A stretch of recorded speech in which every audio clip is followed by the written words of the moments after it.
살아 역사하시는 하나님의 은혜가 오늘 여러분 가운데 충만하시기를 축복합니다. 하나님께서 합당한 말씀으로 여러분의 삶을 채우시기를 축복합니다. 국회의원 선거가 이제 좀 다가오는 것 같아요. 조금 뉴스도 시끄럽고 차를 타고 가다 보면 목에 자기 이름 걸고 예비 후보 몇 번이라고 꾸벅꾸벅 인사를 하시는 많은 분들을 봅니다. 어디서나 이 가정 불화의 시작은 이 정치 이야기부터 시작되더라고요. 저도 얼마나 큰 충격적인 기억인지요.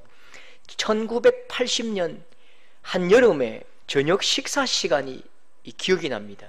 얼마나 그게 좀 심각했는지요. 저희 아버지가 이제 포문을 열었거든요. 야, 우리 경남 사람, 야, 진짜 정치 잘한다. 나라를 잠잠하게 만드는 거 보면 저 전 장군이 이 대통령 되면 좋겠다. 이렇게 이야기한 거예요. 뜬금없이요. 그러니까 조금 이제 공부를 하신 우리 고모가 화를 확 내거든요. 오빠야, 국민들 쏘아 죽이는 게 무슨 대통령이고 잡아 쳐넣어버려야지. 이렇게 하니까 할머니가 대뜸 이제 좀 남의 다리 끓는 소리 하는 거예요. 종필이가 최고 아이가? 그러니까 이제 우리 어머니가 또 이제 좀 더 이제 뜬금없는 이야기 하는 거죠. 영삼이나 대중이가 돼야 된다 하던데 군인은 정치하면 안 되는 거 아닌겨? 이렇게 이야기하니까 이제 아버지가 또 화를 확 내는 거죠. 뭐라카노? 대중이는 빨갱이다. 김일성한테 나라 팔아먹는다니까. 먹는다니까. 이 말에 우리 고모가 폭발해 버렸어요. 고모가 막 화를 내면서 막 밥상을 팍 치면서 빨갱이는 무슨 빨갱이고 오빠야 무식한 소리 하지 마라. 저 대머리 저놈 집어 쳐넣어야 된다. 이렇게 심하게 이야기하는 거죠. 이상하게 이게 이제 정치 이야기를 하면 분위기가 험악해지고, 이 정치는 종교보다 더 심해요. 토론이 안 돼요. 그러니까 엉뚱하게 불이 확 튀는데 우리 아버지가 또 한석격 하셨거든요. 막 더 심하게 밥상을 팍 치면서 엎어버려 하는데요. 니는 오빠한테 말하는 뻔세가 거기 먹고 이 가시나 확 때리불라 막 집 박아보고 이렇게 하는데요. 이 사태가 너무 심각해지는 거죠. 정말 이 광주 사태가 우리 광주 그 분위기가 우리 함안군 칠염의 예공리 거기 일어날 판인 거예요. 아무리 사태가 심각해져도요, 할아버지가 계셨는데 할아버지 한마디면 끝입니다. 우리 할아버지는 저하고 완전히 다르거든요. 어떻게 그렇게 말씀을 천천히 하시는지요. 한마디 한마디 꼭꼭 씹어서 말씀하시고 너무너무 느리게 말씀하셨습니다. 그리고 천천히 밥상을 치시면서 정치는 원래부터 싸우는 게 정치고 가정은 원래부터 화목한 게 제일이다. 저것들이 빨갱이를 하든지 파랭이를 하든지 아무 소리 말고 우리는 밥이나 먹자. 제가 듣고 있다가 이게 숨 넘어갈 것 같아요. 우리는 밥이나 맛있게 먹자. 그때부터 그냥 끝입니다. 화제가 바뀌고 그때부터 정치 이야기 대신에 나훈아 이야기하고 이미자 이야기하면서 그냥 웃고 열심히 밥을 먹기 시작하는 거예요. 역시 이게 어른이 한마디 하면 그게 정리가 된다고요. 모든 어려운 상황은 어른이 나서니까 되더라고요. 오늘 예루살렘 교회가 굉장히 시끄럽습니다. 정말 큰 싸움이 날 판입니다. 원인이 이 바울입니다. 바울. 사도행전 9장에 바나바가 데리고 사도들에게 가서 바울이 교회에 온 거예요. 바울이 예루살렘 교회에 등록을 했다고요. 그러니까 교회가 시끄럽지요. 지금 스데반의 가족들이 우리 교회, 이 예루살렘 교회 성도라니까요. 그러니까 이게 막 바울이 등록했다, 그 이야기에 예루살렘 교회가 막 뒤집어졌다고요. 바울이 진짜 교회 왔냐? 예수님의 제자가 되었나? 우리 잡으려고 온 간첩 아이가? 맞다, 간첩이다, 간첩. 또 이쪽에는 아이다, 진짜 이 사람이 예수님 만났다 카더라, 변했다 카더라. 이쪽에 또 반대로 뭐라카노, 사람이 변하나? 사람은 안 변한다. 이 사자성어로 수군 옥신 각신, 감론, 을박 시끄러워 죽을 지경인 거죠. 바로 그때 진짜 한 사람이 바울의 손을 막 끌고 교회 안으로 들어옵니다. 지도 낯짝이 있지요. 지금 자기가 죽인 스데반의 가족들, 아내와 자식들이 그 자리에 앉아 있으니까요, 이 바울이 교회 문턱을 넘지 못하고 막 쭈뼛쭈뼛 망설이고 돌아갈까 나갈까 그때 손을 딱 붙잡고, 바울의 손을 붙잡고 막 땡긴다고요. 괜찮다, 들어오나 마, 괜찮다, 들어오나. 그 사람이 누구지요? 바나바라고요. 바나바. 사도행전 9장 27절에 바나바가 데리고 사도들에게 가서 그가 어떻게 예수의 이름으로 담대히 말하였는지 전하니라. 바울이다. 누가 저 사람 데리고 왔어? 스데반 죽일 때 저 사람 보정선 사람이잖아. 스데반 저 친구가 죽였잖아. 막 시끄러울 때에 야 바나바가 데리고 왔다 안 하나? 바나바가 데리고 왔어. 아 그래? 바나바가 데리고 왔나? 그럼 뭐 할 말 없네. 그렇게 상황이 정리가 되는 거예요. 여러분, 이게 존경받는 어른의 영향력입니다. 바나바가 나이가 특별히 많았던 것 같지는 않습니다. 특별히 말씀을 전하는 권세나 병 고치는 능력이 출중한 것도 없어요. 기록이 없습니다. 예루살렘 교회의 장로도 아니고 7 집사에도 못 뽑혔다니까요. 사도는 아예 아니고요. 바나바 그럼 직분이 뭔데요? 모릅니다. 성경에 직분을 기록한 적이 없으니 직분이 없던 것 같아요. 그런데 직분이 없어도 누구도 부정할 수 없는 예루살렘 교회의 큰 어른이라고요. 여러분, 우리 유교 전통에서 어른은 무슨 순서지요? 나이 순서입니다.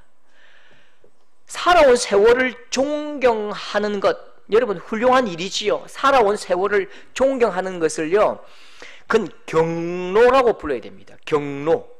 레위기 19장에도 너는 셋머리 앞에서 일어나라 그렇게 말씀하시거든요. 잠언 16장에도 백발은 영화의 면류관이라. 연세 드신 분 존경해야지요. 오랜 세월 힘겹게 교회를 지키면서 아픈 세월을 살아오신 연세 높으신 분들을 존경하고 사랑하고 잘 섬겨야 됩니다. 그런데 이건요, 용어를 정의할 때에 경로라고 정의하는 거예요. 경로. 그건 어른은 전혀 다른 의미입니다. 어른의 다른 말은요, 영향력입니다. 어른의 다른 말은 헌신입니다. 책임입니다. 하나님은 성도들이 아이가 아니라 어른이 되기를 원하십니다. 우리 모두가 각자의 영역에서 거룩한 영향력을 가지고 책임을 다하고 헌신할 줄 아는, 어렵고 힘든 가운데 그 맥락을 짚어내고 어려움을 좀 뒤집을 수 있는 영향력을 가진 진짜 어른이 되기를 소망하십니다. 여러분 삶 가운데 어른이 되기를 축복합니다. 여러분, 그 교회의 표어 단골 손님 아십니까? 예루살렘 교회처럼, 예루살렘 교회같이, 초대교회 같이. 여러분 몰라서 하는 말이지요. 예루살렘 교회요, 말도 마십시오. 정말 머리 시끄럽고 속 시끄럽고 복잡한 교회입니다. 예루살렘 교회만큼 복잡하고 싸움 많고 어려운 교회가 없다니까요. 왜요? 인종도 다르지요, 생각도 다르지요, 문화도 다른 사람들이 모였습니다. 신학도 다르고 신앙도 다르고 색깔도 다르고 인종도 다르고 말도 다른 사람들이 십자가 아래에 모였다니까요. 그런데 십자가 앞에 모였다고 자기의 성격과 종족과 문화가 사라집니까? 그렇지 않다고요. 그러니까 전부 다 자기의 색깔을 내니까 시끄러워 죽을 지경입니다. 더 긴급한 문제는요, 성도들과 사도들이 먹고 자는 문제를 해결하는 것이 훨씬 더 시급한 문제였습니다. 보십시오. 전국 각지에서, 세계 각지에서 몰려와서 예루살렘 교회의 성도들이 되었거든요. 사도들도 전부 갈릴리 출신이잖아요. 다시 말하면요, 지방에서 올라온 사람들입니다. 성천하시는 하나님의, 예수님의 모습을 본 제자들 500명, 마가다락방에 모였던 제자 120명, 이 사람들 대부분은 고향이 저 먼 다른 나라고 갈릴리고요. 그러니까 돌아가지 않는 거예요. 예루살렘 교회에 그대로 남아 있었습니다. 왜요? 왜 안 돌아갔을까요? 예수님 승천하셨으면 집으로 돌아가야지요. 집이 없나? 가족이 없나? 왜 안 돌아가는데요? 예수님의 이 말씀 때문입니다. 사도행전 1장 11절, 어찌하여 서서 하늘을 쳐다보느냐? 너희 가운데서 하늘로 올려지신 이 예수는 하늘로 가심을 본 그대로 오시리라. 날짜를 이야기해 주었어야지요. 요게 문제입니다. 언제 온다라는 것 이야기했으면 내려갈 건데요. 날짜를 말씀해 주지 않으시니까 각자 자기의 마음대로 날짜를 해석한다고요. 그런데 공통적으로, 보편적으로 석 달 안에, 6개월 안에 오실 거다라고 다 믿었습니다. 너무너무 생생하니까요.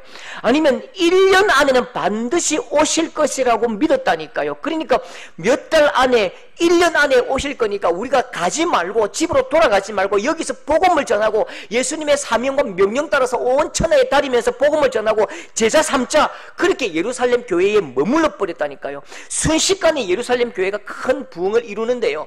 5,000명이 예수 믿고 3,000명이 예수 믿고, 그래서 예루살렘 교회 성도가 몇 명인가?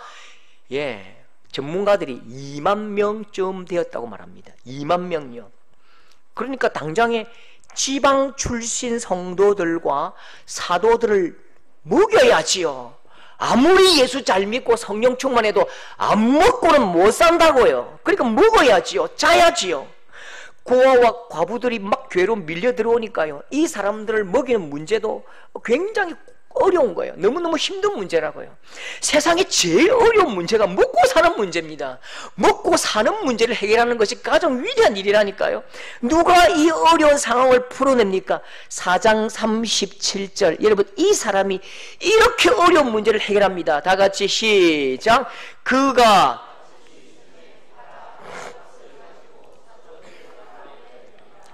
누구지요? 바나바지요.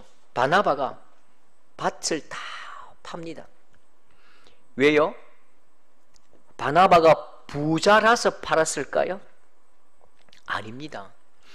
이 방법 외에는 이 문제를 해결할 길이 없기 때문입니다.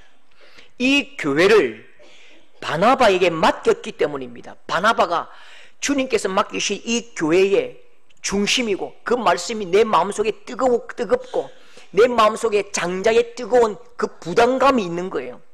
아버지가 유언으로 남긴 그 말을 동생들은 그냥 흘려듣지만 큰 형 마지는 무겁게 듣잖아요. 이 바나바가 마지처럼 그 말씀을 무겁게 듣는다고요. 그런데 이 방법 외에는 해결할 길이 없기 때문에 밭을 다 팔아버립니다. 밭은 나와 내 가족의 목숨줄입니다. 내 목숨보다 소중한 것을 발견한 바나바는 기쁘게 그 밭을 팔아드립니다. 여러분, 사실요, 밭을 드린 게 아니지요. 나와 내 가족의 생명을 드린 것입니다. 나와 내 가족의 생명보다 소중한 그 교회에, 하나님 나라에 드린 거지요. 그런데 참 희한합니다. 여러분, 이 헌신이 어떤 모양을 만들어내는가? 나는 그냥 내가 은혜 받아서 불쑥 은혜가 그냥 밀려오니까 드린 것뿐인데, 하나님께서 이 밭을 받으실 때에는 뭘로 받으시지요? 사실 여러분, 2만 명을 5,000명 3,000명 먹이는데 이 사람이 밭을 뭐 10마지기를 판들 20마지기 판들 그거 며칠 먹겠습니까? 몇 달 가겠습니까? 사실 여러분, 하나님은 이 사람이, 이 바나바가 드린 밭을 받으시고요, 훨씬 더 크게 역사하십니다. 사도행전 4장 32절 다 같이 시작. 믿는 무리가 한 마음과 한 뜻이 되어 모든 물건을 서로 통용하고 자기 재물을 조금이라도 자기 것이라 하는 이가 하나도 없더라. 4장 34절 다시 한번 시작. 그 중에 가난한 사람이 없으니 각 사람의 필요를 따라 나누어 줌이라. 바나바가 먼저 드리거든요. 그 뜨거운 열망 앞에 드릴 때에 모든 사람들이 그 뜨거운 열정 앞에 다 그냥 모닥불처럼 활활 타오른다고요. 내가 그 한길 앞에 툭 던져 나갔는데요, 모든 사람들이 그 거룩한 발자국을 따라온다고요. 제가 옛날에 그 조영기 목사님 한창 이 은혜가 있을 때예요, 간증을 들었는데, 우리나라 아니 전 세계에서 가장 큰 교회잖아요, 여의도 순복음교회가요. 여의도 순복음교회 지을 때에 저는 한 100억대 200억대 대한민국 500대 부자가 거기 다 있다길래 한 사람이 한 100억씩 헌금한 줄 알았습니다. 그래서 제가 그 질문할 때에, 목사님 그 여의도 순복음교회 그 땅값 다 하면 얼마 좀 냅니까? 한 2조쯤 되는데 어떻게 세웠습니까? 물으니까 할머니 한 분이 이 빚을 갚을 수 없고 도저히 불가능한데 하나님 이 건축 좀 하게 해달라고 간절히 기도할 때에 할머니 한 분이 수건에다가 은수저를 딱 가지고 오더래요. 은수저를 받다 바치는데 그분이 너무너무 가난해서 월세도 얼마 내지도 못하는 그 옥탑방도 아니고요, 그 아주 작은 너무너무 형편이 어려운 그분이 자기가 쓰고 먹던 그 은수저를 가지고 온 거죠. 그러면서 목사님 제가 가지고 있는 전 재산을 주님 앞에 드립니다라고 올리는데요, 목사님이 그거 내 못 받는다고. 할머니 그 인생의 전부지 않느냐, 그거 없으면 밥 어떻게 먹을 거냐고. 나는 관악산 올라가서 나무 꼬쟁이 부러뜨려서 먹으면 되니까 내 가진 것 다 드립니다. 그 한마디에 모든 성도들이 힘을 다해서 자신의 모든 것 다 드릴 때에 그 역사가 일어났다고 그렇게 간증합니다. 여러분 똑같이요, 이 바나바가 드린 것이 얼마인지 몰라요. 바나바가 뭘 드렸는지 잘 몰라요. 그런데 이것으로는 해결이 안 되는 거지요. 그런데 그가 그 뜨거운 마음으로 한 발짝 앞으로 나아갈 때에 많은 사람들이 용기를 얻는다고요. 거룩한 부담감과 거룩한 열정으로 내가 한 발짝 뛰어나갈 때에 많은 사람들이 자기의 가지고 있는 것들을 팔고 주님 앞으로 가져오는데 세상에 한 번도 보여진 적이 없는 하나님 나라 공동체가 이루어진다고요. 천국 공동체. 이 땅의 모든 민족과 모든 사회를 보십시오. 가진 자가 더 가지려 하고 가진 자는 절대로 다른 사람들에게 주지 않습니다. 많이 가진 자가 적게 가진 자를 빼앗습니다. 강탈합니다. 그런데 그 중에 가난한 자가 없으니 각 사람의 필요를 따라 나누어 줍니다. 천국 공동체가 이 땅에 세워지는 거지요. 감히 상상할 수 없는 하나님의 공동체, 하나님 나라의 그림을 보여주셨습니다. 이 천국 그림을 가지고요, 교회가 2000년 동안 흘러온 거지요. 세상에 둘도 없는 거룩한 하나님 나라의 모습을 현장 속에 딱 보여주셨다고요. 여러분, 생명에서 생명이 나오지요. 절대로 생명이 없는 곳에서는 생명이 있게 될 수가 없는 것입니다. 목숨을 바쳐야 생명이 탄생한다고요. 죽을 각오를 하고 내 생명을 내어놓아야 생명이 싹이 트고 꽃이 피고 열매를 맺는다고요. 여러분, 바나바가 생명을 드릴 때에 거기서 싹이 트고 열매가 맺히는데, 바나바도 상상할 수 없었던, 바나바가 이 밭을 팔아서 5일 갈까 10일 갈까 계산할 수 없이 너무너무 미약한 것 드렸는데, 그 거룩한 한 발짝 툭 던진 그 메아리가 큰 울림이 되어서 돌아올 때는 세상에 둘도 없는 하나님의 나라가 되어서 오고요, 하나님의 역사가 되어서 나타나더라니까요. 그러니까 너도 나도 모든 성도들이 조금씩 자기의 것을 팔아서 교회로 가지고 오는데요, 이 바나바의 뿌린 씨앗의 열매 때문에 먹는 문제, 입는 문제, 자는 문제가 해결되어 버린 것입니다. 그리고 더 강력하게 복음을 증가할 수 있는 불쏘시개가 된 거지요. 여러분, 예루살렘 교회에 또 머리 아픈 문제가 하나 있습니다. 스데반 집사가 순교를 하면서 모든 성도들이 막 피난을 갑니다. 피난을 가면서 북쪽으로 올라가는데 안디옥까지 이 복음이 전해지는데요, 안디옥 사람들은 유대인이 아닙니다. 헬라인인데요, 안디옥에 교회가 섰다는데 어떤 사람을 보내야 하는가? 아니, 이 사람을 일단 보내야 되느냐 말아야 되느냐? 안디옥 교회에 지금 교회가 세워졌다는데 저기에 지금 저 교회가 진짜 교회냐 아니냐, 이 굉장히 토론이 벌어졌다고요. 지금이야 당연히 너무 쉬운 문제지요. 안디옥에 이방인에게 교회가 서면 그건 감사한 일이죠. 그런데 그때는 전부 제자들도 사도들도 유대교 신자라니까요. 예수 믿으면 구원 받는다고? 그거 믿어요. 맞아요. 그런데 그 구원은 유대인에게만 해당되는 것이요. 헬라인들은 절대로 구원의 대상자가 될 수가 없다고요. 그들은 지옥의 불쏘시개 밖에 될 수 없다. 그게 그들의 믿음이었다니까요. 그러니까 이방인도 구원받는다, 이방인에게 성령이 충만하다, 이방인에게 성령이 오셨다, 그건 꿈에도 생각해 본 일이 없는 것입니다. 그러니 이게 아무나 보낼 수도 없지요. 누가 가서 보고 정확하게 판단하고 잘 판단해 주고 와야 되는데 누구 보내면 될까요? 누구 보낼까요? 11장 22절이지요. 다 같이 시작. 예루살렘 교회가 이 사람들의 소문을 듣고 바나바를 안디옥까지 보내니, 막 토론하죠. 안디옥 교회, 저 교회 맞나? 어떻게 헬라인이 예수 믿고 복음을 듣고 어떻게 헬라인이 구원받냐? 그 말이 되냐? 헬라인은 다 지옥의 불쏘시개 아니냐? 아니다, 우리 교회 성도들이 복음을 전했단다. 막 옥신각신 막 싸움이 일어나는데요. 아이고, 뭐 말하지 마라. 바나바 보내라. 바나바 보내라. 바나바 보내니까 아무 이의가 없는 거지요. 여러분, 시험에 들만한 문제들마다 바나바가 갑니다. 바나바가 들어가기만 하면 해결되고요. 바나바가 손대기만 하면 풀리고요. 바나바가 말 한마디 하면 그냥 오해가 풀리고 화해가 일어나고, 바나바가 손대면 다 해결되고, 바나바가 발로 밟는 땅마다 어려움들이 그 박토가 옥토로 변하는 것입니다. 여러분, 누구나 어려운 문제를 만납니다. 그런데 문제가 점점 더 복잡해지고 점점 어려워지는 이유가 뭔지 아십니까? 문제가 어려워지는 게 아니고요, 바로 그 문제의 매듭을 풀 사람이 없기 때문입니다. 사람이 희망이라니까요. 어른이 희망입니다. 그런데 이 문제의 매듭을 풀 사람이 없기 때문에 점점 더 어려워진다고요. 보십시오. 사도가 목회하던 예루살렘 교회에도 굉장히 큰 어려움이 많았습니다.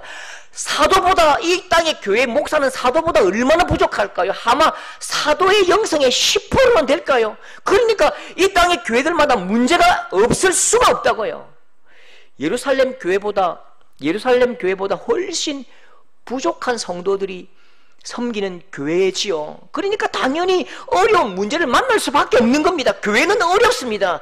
교회는 시끄럽다고요. 교회는 복잡하다고요. 그런데 교회도, 가정에도, 사랑방에도 어려운 문제가 발목을 잡을 때가 있지만, 문제가 될 것인가, 문제가 폭발물이 될 것인가, 아니면 문제가 아무것도 안 될 것인가, 그 차이는요, 내가 매듭을 푸는 사람으로 헌신할 수 있는가 하는 문제입니다.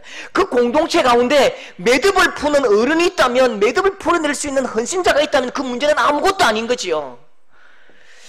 여러분, 어디나 항상 다니면서 이 매듭 짓는 사람이 있습니다.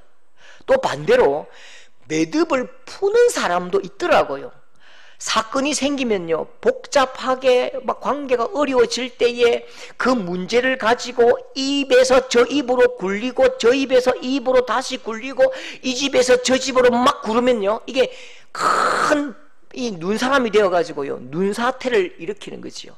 근데 반대로 이 문제를 가지고 뜨겁게 기도하고 헌신하고 내가 그냥 막 그 문제 속으로 달려갈 때에 자연스럽게 이 문제가 해결할 때가 있는 것입니다. 여러분, 어떤 문제가 있고 어떤 어려움이 있을 때라도 하나님, 내 손에 복을 주시고 내 입술에 복을 주시고 내 발에 복을 주셔서 내 손이 닿는 곳마다 문제가 풀리고 해결되고, 내 발이 닿는 곳마다 악한 땅이 옥토로 변하고, 내가 한마디 할 때마다 관계가 풀리고 해결되는, 내 입과 내 눈과 내 손과 내 발에 복을 주셔서 하나님 매듭을 푸는 인생이요, 문제를 해결하는 인생이요, 진실로 바나바 같은 거룩한 어른이 될 수 있기를 축복합니다. 여러분, 원래 바나바의 이름이 바나바가 아니지요. 바나바는 별명입니다. 별명. 원래 이름은 요셉이죠. 요셉. 이 사람이 얼마나 사람을 잘 위로하고 격려하는지, 이 사람을 그냥 위로의 아들이라고 불렀다고요. 위로의 아들이라는 뜻이 이제 바나바지요. 바나바, 위로의 아들. 그냥 속상하고 마음 상하고 그냥 막 죽고 싶은 그 사람이 바나바와 한 1, 2분 이야기하다 보면 살 희망이 생기고 살 소망이 생기고 그냥 막 마음이 뜨거워지는 거죠. 여러분, 격려가 무엇입니까? 우리가 격려하지요. 격려라는 것이 현재의 상황을 평가하고 칭찬하는 것을 격려라고 생각하는데요, 전혀 아닙니다. 그건 격려가 아닙니다. 그건요, 논공행상이지요. 논공행상. 잘한 건 잘했다고 하고 못하는 것은 못했다고 하는 것을 어려운 말로 논공행상이라고 한다고요. 상과 벌이지요. 쉬운 말로 상을 주고 벌을 주는 것이죠. 여러분, 격려는 그런 게 아닙니다. 오늘 이 바나바가 위로의 아들이라 말할 때에 이 위로는 그런 게 아니라니까요. 격려가 뭐냐면 현재의 상황은 부족해요. 현재는 정말 미숙해요. 현재는 정말 볼품없어요. 그런데 장차 이루어질 미래를 보면서 하나님의 시선으로 축복하는 것입니다. 그게 격려라고요.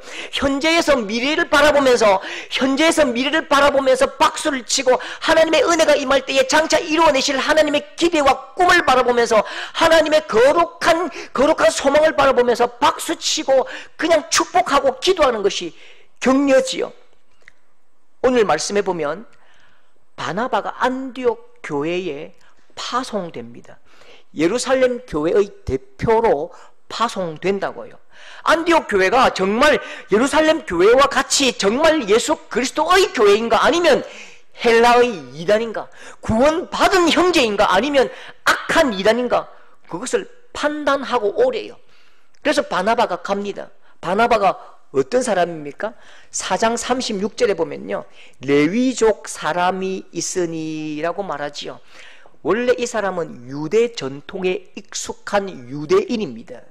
유대주의에 뿌리를 둔 바나바의 눈에 헬라 전통의 안디옥 교회의 모습은 어땠을까요? 너무 낯선 거예요. 문화에 따라서 예배가 바뀌고 형식이 바뀐다고요. 너무 불편하다고요. 아주 오래전에 태국에 가면요, 방콕이 있지만 방콕 저 위쪽으로 올라가면 치앙마이라고 있습니다. 치앙마이. 조금 더 올라가면 치앙라이가 있습니다. 더 올라가면 메콩강, 라오스. 북한 사람들이 그리로 들어오거든요. 치앙마이 산골에 가면 태국인이 아닙니다. 그냥 국적이 없는 산족입니다. 그냥 산족이지요. 국적이 없습니다. 그러니까 이분들은 예수님을 잘 믿어요. 굉장히 오픈되어 있고요. 태국 사람들은 거의 다 강력한 불교이기 때문에 복음을 잘 받지 않습니다만, 산골에 있는 산족들은 예수님을 잘 믿고 교회도 잘 세워집니다. 소수민족이죠. 그러니까 교회를 세우고 입당 예배를 드립니다. 너무 기뻤습니다. 그때 교회가 하나의 교회를 설립하고 입당 예배를 한다니까요. 성도들을 모시고 제가 갔거든요. 너무 축하한다고 동네 잔치가 벌어졌는데 돼지 잡고 닭 잡고 막 난리가 났습니다. 예수 믿든지 안 믿든지 그냥 큰 잔치가 벌어진 거예요. 입당 예배가 시작되었는데 태국말이 안 통하니까요. 그러니까 설교를 하면 태국말로 번역하고 또 그 태국말을 다시 소수 부족말로 다시 번역을 합니다. 삼중 통역이죠. 근데 이게요, 너무 내가 보기도 불편한 거예요. 입당 예배인데 입당 예배인지 마을 잔치인지 구분이 잘 안 되더라고요. 순서도 없고요. 그냥 기도 열심히 했다가 다시 모여갖고 또 찬양하고 또 같이 율동하고 찬양했다가 또 나와서 또 기도하고 또 찬양하고 또 설교하면 또 설교 듣고 아멘하고 또 찬양하고, 저도 약간 좀 어색합니다.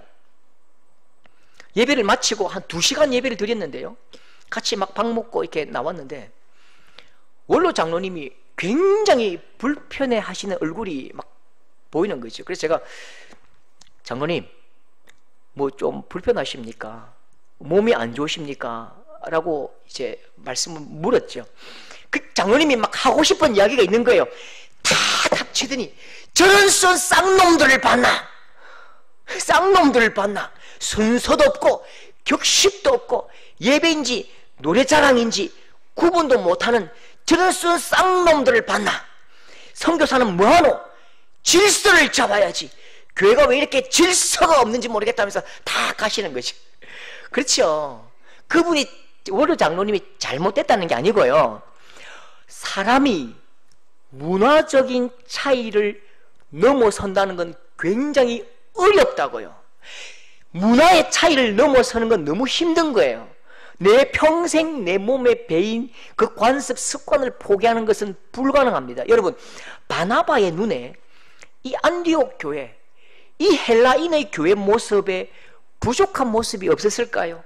아마 똑같이 그 원로 장로님의 말씀처럼 저런 순 쌍놈들을 봤나? 율법도 지키지 않고 율법도 안 지키고 피째 먹고 돼지고기 먹고 그냥 질서도 없고 질서가 저렇게 없어.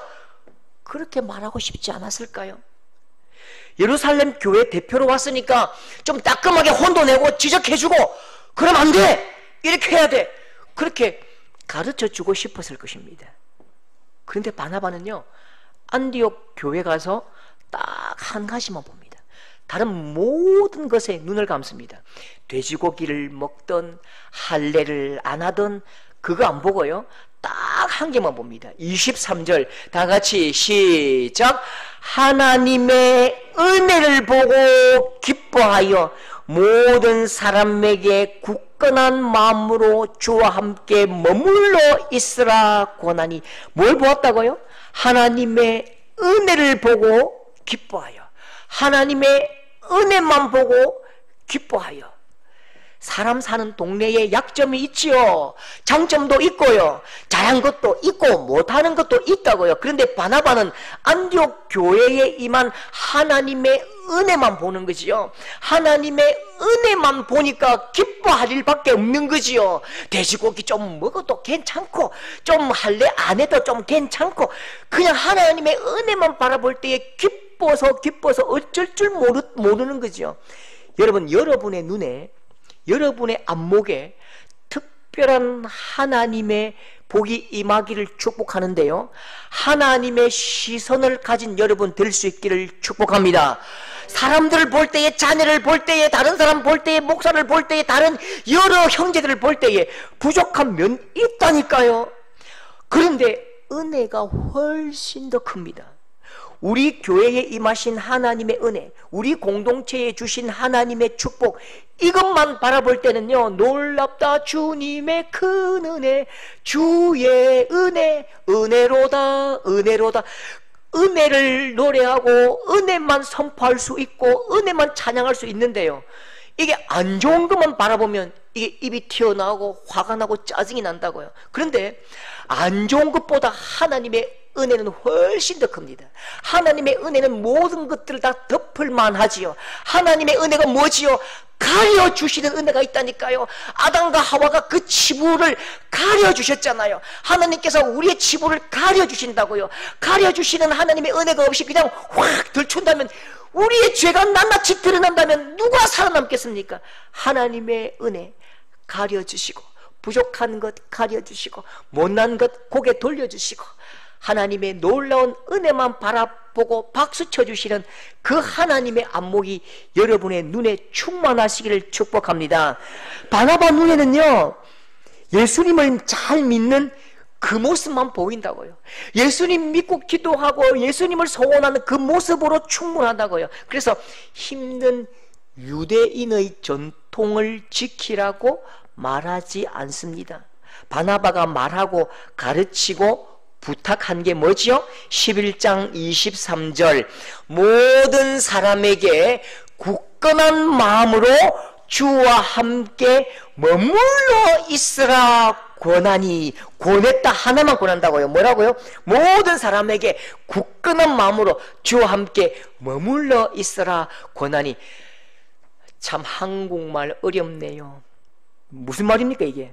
이게 무슨 말이냐면요, 성도들 한 사람 한 사람 손을 꼭 붙잡고, 형제요, 예수 잘 믿으셔야 돼요. 형제님, 예수 잘 믿으십시오. 예수 믿는 게 그게 복인 거예요. 자매님, 예수 잘 믿고 신앙생활 잘하는 복이 있기를 바랍니다. 기도할게요. 알았지요? 할 수 있지요? 이렇게 했다 뜻입니다. 딱 부여잡고 예수 잘 믿는 게 복입니다. 잘했습니다.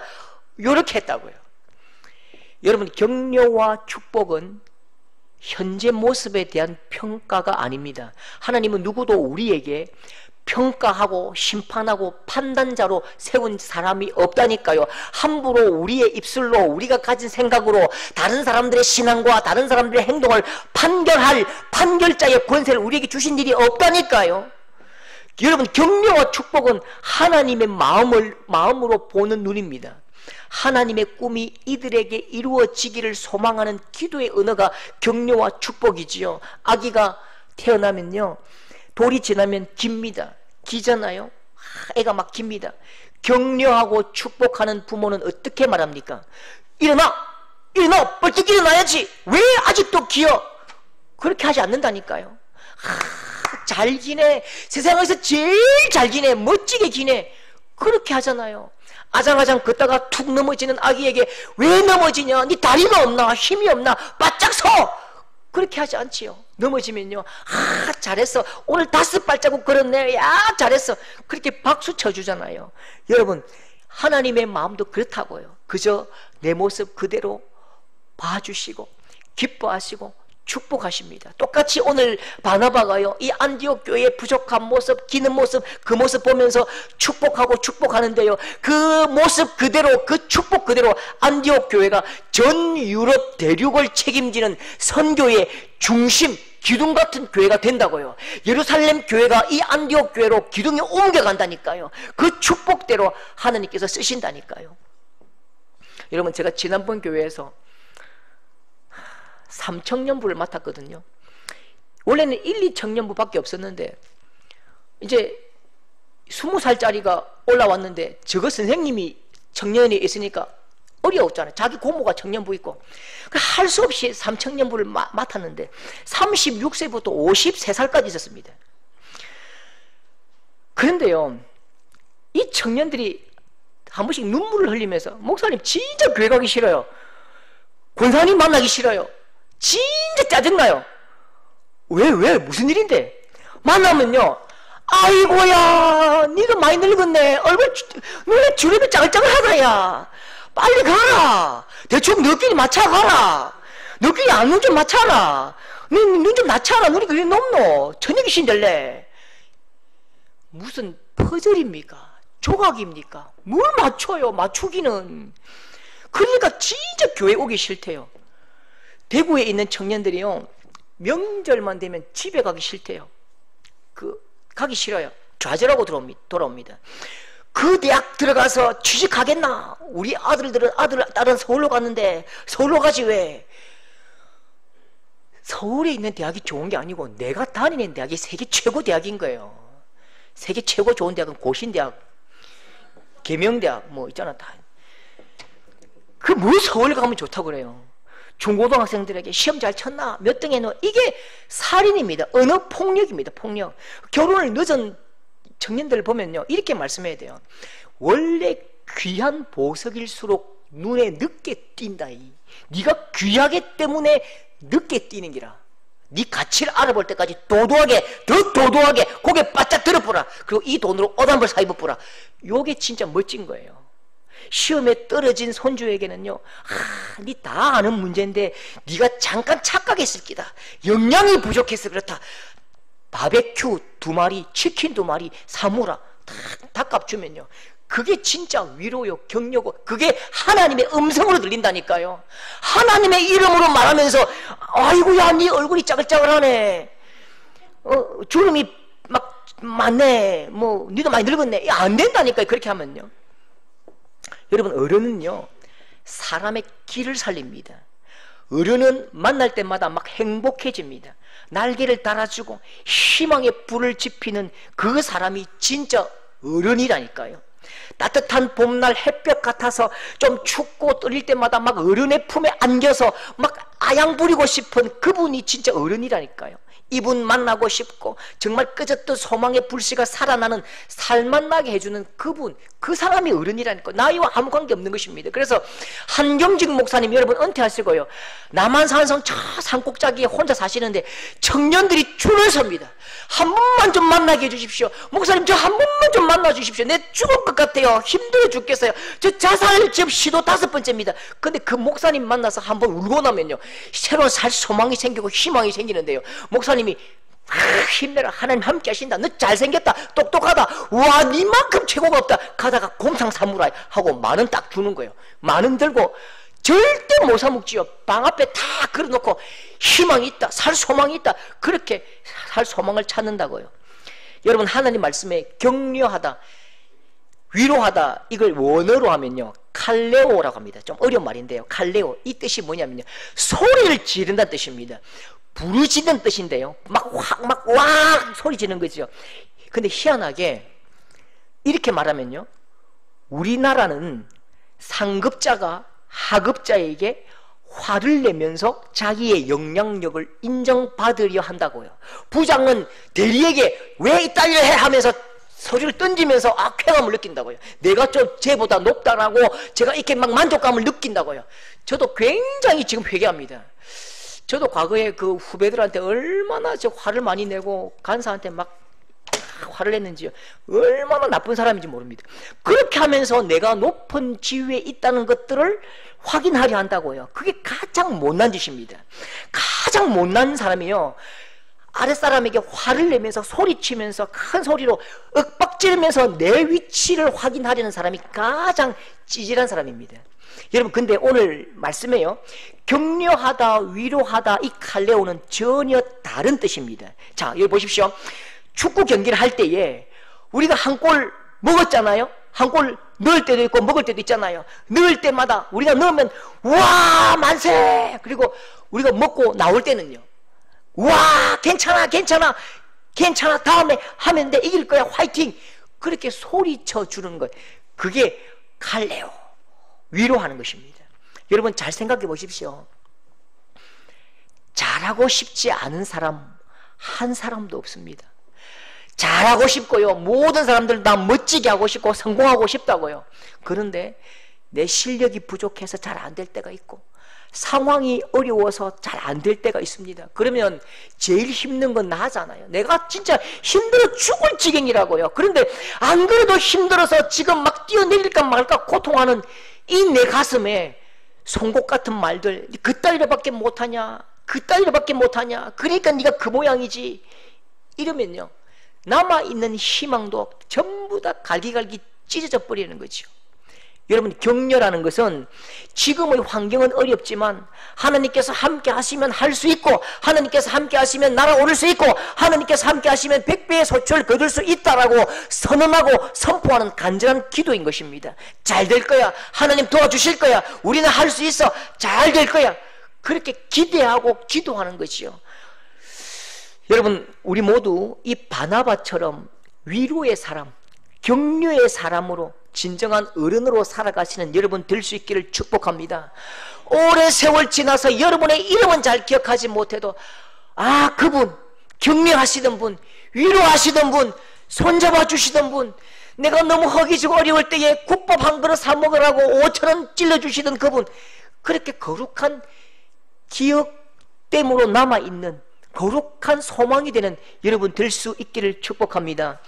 여러분, 저는 보기는 건조해 보여도요 꽃꽂이에 관심이 참 많습니다. 꽃꽂이를 보면서 제가 이름도 붙여주고 제가 작품 이름도 한 번씩 붙여드린 적이 있는데요.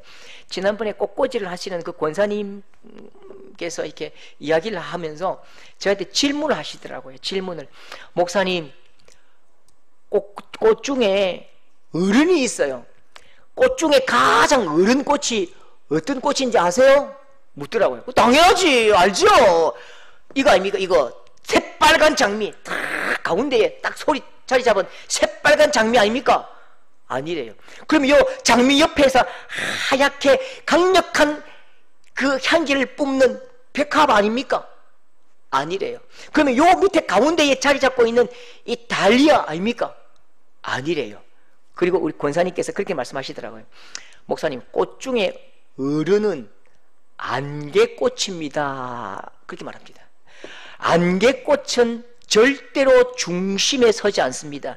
안개꽃은 꽃꽂이의 배경이 된대요. 항상 뒤에 서 있대요. 그러니까 그 뒤에서 장미를 돋보이게 하고, 뒤에서 백합꽃을 돋보이게 하고, 달리아를 돋보이게 하는 것은 그 뒤에서 안개꽃이 화려하게 그 옆을 지키고 있기 때문이래요. 안개꽃을 다 빼버리면 꽃꽂이에는 생명력을 잃어버립니다. 그렇게 말합니다. 그래서 안개꽃이 어른이래요. 뒤에서 배경이 되고 받침이 되고 더 돋보이게 하고 더 위로하고 어깨를 두드려주는 이 안개꽃이 어른입니다. 굉장히 감동을 받았습니다. 아, 그렇구나. 안개꽃 당신, 안개꽃 당신, 화려함도 없고 향기도 없고 꽃몽우리가 작아서 보이지도 않지만 그 태산같이 반석처럼 굳게 두 발로 버티고 서서 다른 모든 꽃들이 아름다움을 뽐내고 향기를 뽐내도록 배경이 되어주는, 받침이 되어주는 안개꽃, 백합이 진한 향기를 마음껏 쏟아낼 수 있도록 뒤에서 서서 밀어주고 뿜어주는 안개꽃, 이 안개꽃 같은 여러분 될 수 있기를 축복합니다. 우리 모두가 각자의 현장에서 하나님이 기뻐하시는, 모두가 영향력 있는 헌신된 어른으로 살아가시는 여러분 될 수 있기를 축복합니다.